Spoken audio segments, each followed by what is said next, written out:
Hi, I'm Samantha Foster and I'm the founder of the Lifehouse Project. I'm making this video a little bit personable right now. I don't have my background on and I don't have it on for a reason. I really need you guys to listen to me. I'm talking to the community out there, not the survivors, but the community. We have people who are living in really bad situations. Actually, they're quite terrifying. It could cost them their lives.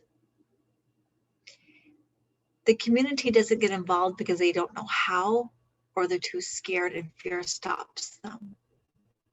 When we're dealing with abusive people or narcissists, if you will, they create an illusion of fear. They cause chaos, mayhem, if you will.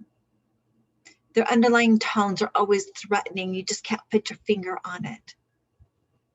And this is intentional because this is what empowers them. And it keeps their victims isolated, right? Because now they have the community scared of them. They always try to get some dirt on you so that you don't do anything to them or say anything about their behavior, right? So they're always threatening. We need to stop this behavior and we need to come together and walk through that fear. One of the tools that we do have at our disposal right now is that we can join our forces together and say no to this behavior. Let them threaten us.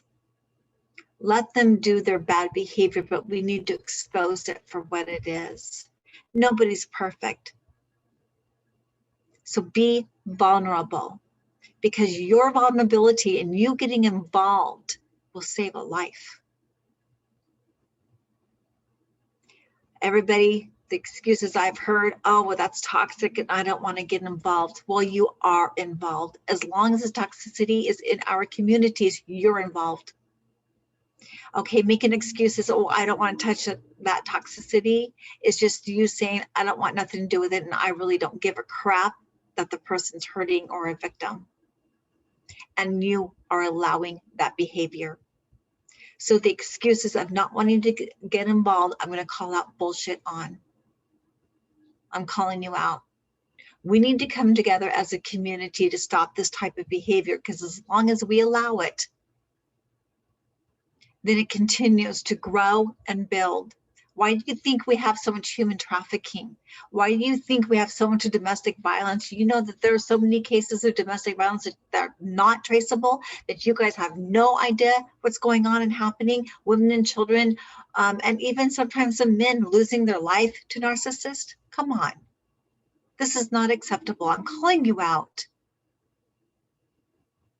Stop saying that you don't want to be touched by the toxicity. Baloney. Go outside your door. Why don't you turn on the TV? I bet you're watching commercials. I bet you're watching the news. You don't want to be touched by the toxicity? Well, you're watching it. You're feeding yourself every day, probably maybe on the couch with a bag of chips. Come on. Get out of here. Stand up and do what is right. Enough cowering. Our whole society, especially in America, is very toxic. We degrade women. We even now at the point we're degrading men. We're putting ourselves up like sex symbols. Money and sex, money and sex. Then we want to come to an illusion of wanting to drink the Kool-Aid of nothing but positive thinking and not getting involved in somebody's life. Then you want to call yourself spiritual. I'm not going to buy that, right? A spiritual bypass is what I call it. So it's for so many people are like, I'm too spiritual to be tainted, or you know, whatever excuse that they have to not get involved with the hard things in life that need to get involved. It's just excuses to be lazy or not to stand up and do something about something that's very real and that's happening. I'm not saying don't meditate. I'm not saying do not pray.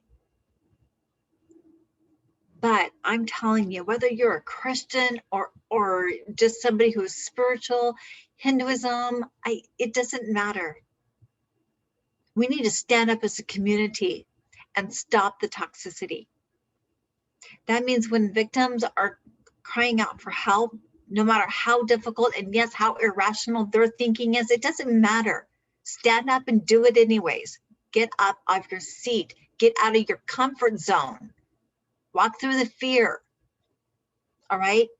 We need people to be heroes. If you're not quite sure what to do, then start calling the shelters and asking them. Start calling the psychologists or the nonprofits who do know what to do and can help you with the resources. You saying, I don't know what to do is an excuse just not to do something. Stand up for your neighbors, stand up for your friends, stand up for your family. Domestic violence and human trafficking has affected every single one of us. And it's time that we stand up as a community and do something. And maybe the only thing that you can do is give resources, then give the resources. Because there's people out there who are ready to go take the front lines. They're ready to go put themselves into danger. And if you're not one of those, I bet you have resources. I bet you can maybe volunteer in the office. Do something to help us stop this trend. It's been going on since the beginning of a time. And until we come out as a community and join forces and people help wherever they can help, it's going to continue to happen. So in my book, your excuses don't work. Stop being afraid. Call somebody who can help.